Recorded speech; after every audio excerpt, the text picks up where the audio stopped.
Hey guys, Dave from Nerdarchy, for nerds, by nerds, hanging out. Nathan Nerdarch. Nerdarch is Ted. And today our Battle Mage discussion gets a little racist.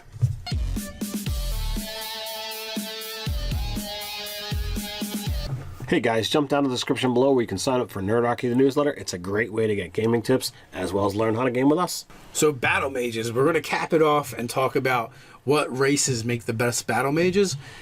And we're going to look at several different aspects here. We're going to look at the stats. We're going to look and see, is that race kind of martial that's going to then lend themselves to being a Battle Mage? And or does it give you any extra spellcasting abilities? Yes, does it increase your magical capabilities?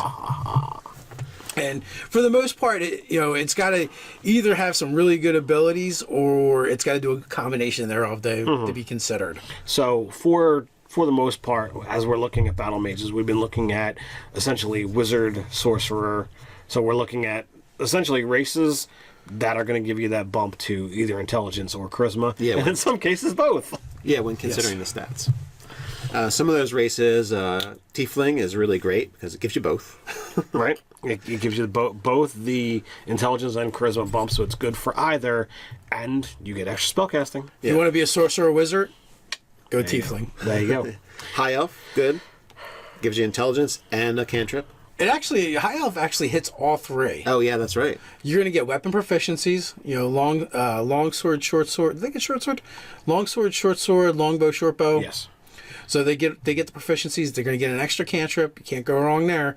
And you're going to get Dex and Intelligence. Dex and Intelligence. So yeah, so you get armor class. You get Initiative, which bonuses to Initiative in this game are fantastic, especially if you're going to be a duelist. Right, because if you're not going first, you're going last. You're not going when it matters. Well, you've got gnomes are going to give you, especially if you go with Svirfneblin. Gnomes, well, either Forest Gnome or Svirfneblin Deep Gnome, both of them make great wizards. One, they get the two stats that you're going to want, other than your primary intelligence. They're going to get Con or Dex. Right. Both of them super useful, and they both have the ability to get more spell. Well, one does get more spell casting. They get Minor Illusion for right in the beginning, so that's useful. It's just another cantrip in your arsenal, and it's kind of a very utility spell. It doesn't scream Battle Mage, but it can come in handy. Now, the Svirfneblin, they actually get spellcasting if you take the feat, and they get really good spells. Absolutely. So that's something to definitely consider if you're going that route. If you're diving into Volo's guide and your DM is a little bit more forgiving on some of the extra races that are out there, the Yontai Pureblood, which is definitely not balanced to your standard races, is also extremely fantastic because it gets intelligence and charisma, as well as a nice little thing called magic resistance.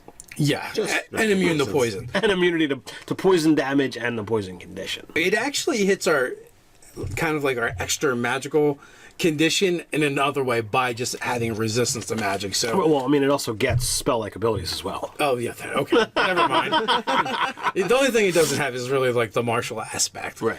But it really does make up for it. And again, if you want to play your Sorcerer or Wizard, this is one of the places where you can go. Just look for that DM who feels like being nice that day. Yeah. And another one for spell-like ability is the Drow. Similar to the High Elf, they have spells. Drow's going to give you the charisma as well as the handful of spells. And weapons. Yes. And it gets the weapons. Yeah, they get different weapons than the High Elf, but they do get other weapons, which can come in useful, as we discussed in our spells video, with certain wizard spells from the Skag, Sword Coast Adventurer's Guide, actually allow you to make a weapon attack as part of your casting and or cantrip, so that comes in useful.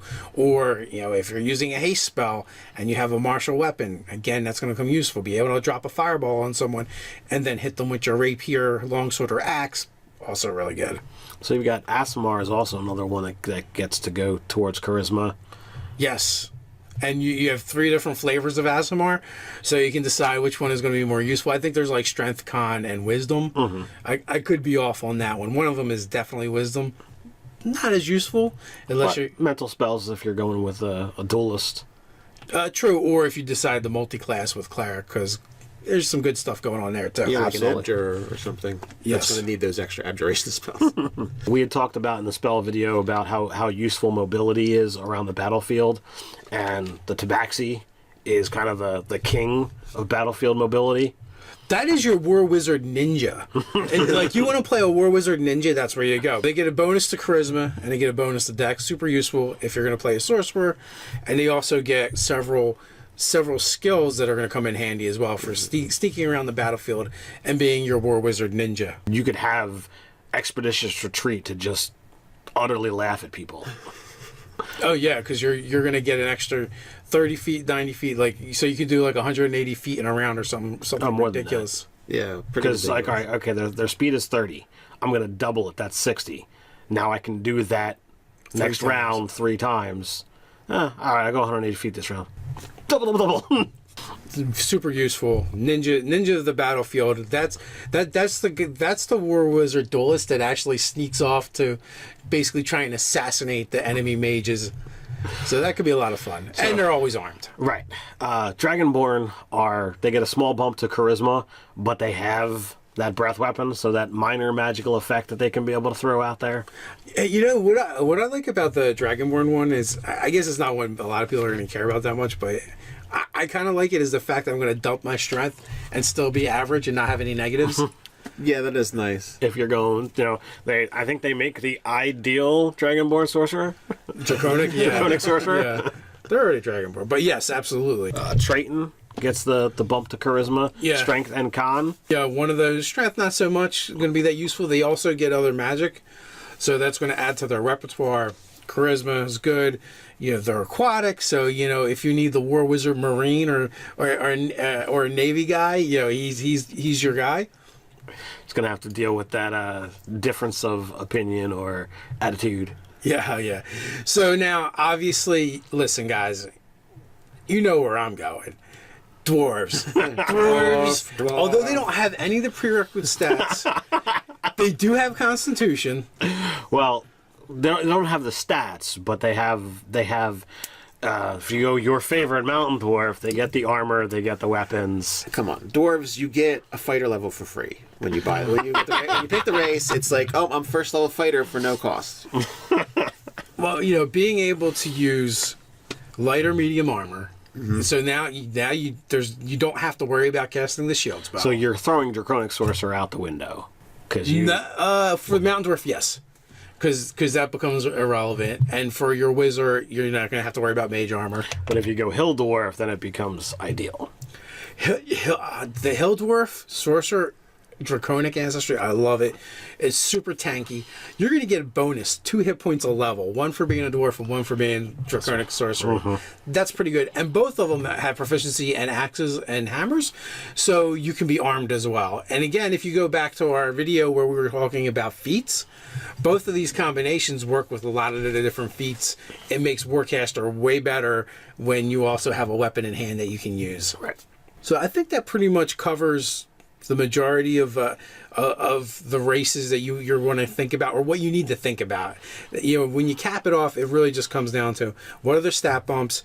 Is this going to add more magic?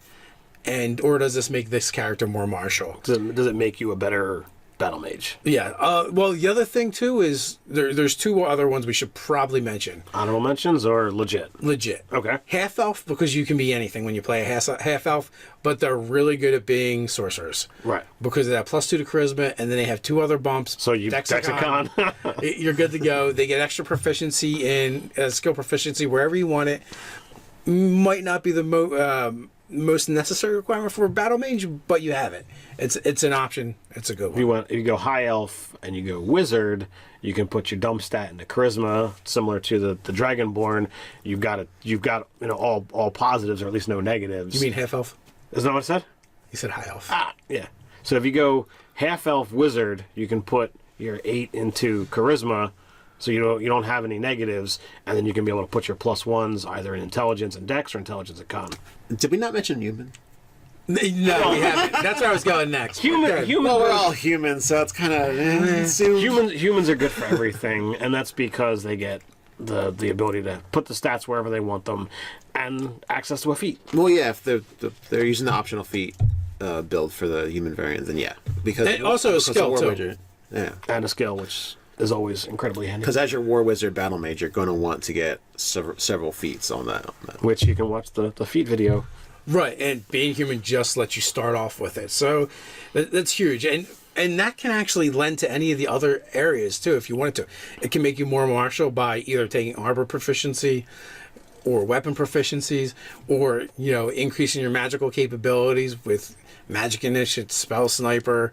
You know, so there's a couple. They've got options. So, guys, let us know, what races do you consider when you're building your battle mage in the comments below. While you're at it, like, share, and subscribe. And check out our store over at nerdarchy.com. Or you can tweet at us at Nerdarchy. So until next time, Stay nerdy.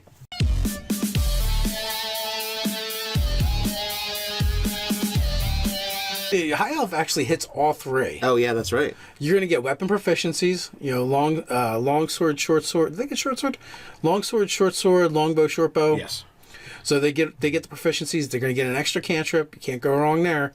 And you know, You're going to get Dex and Intelligence. dex and intelligence. So yeah, So you get armor class, you get initiative, which and for the most part, it's got to either have some really good abilities, or it's got to do a combination thereof to be considered. so for the most part, as we're looking at battle mages, we've been looking at essentially wizard, sorcerer. So we're looking at essentially races that are going to give you that bump to either intelligence or charisma. Yeah. And in some cases, Hey guys, Dave from Nerdarchy, 4 nerds by nerds hanging out. Nathan Nerdarch. Nerdarch is Ted. And today our battle mage discussion gets a little racist.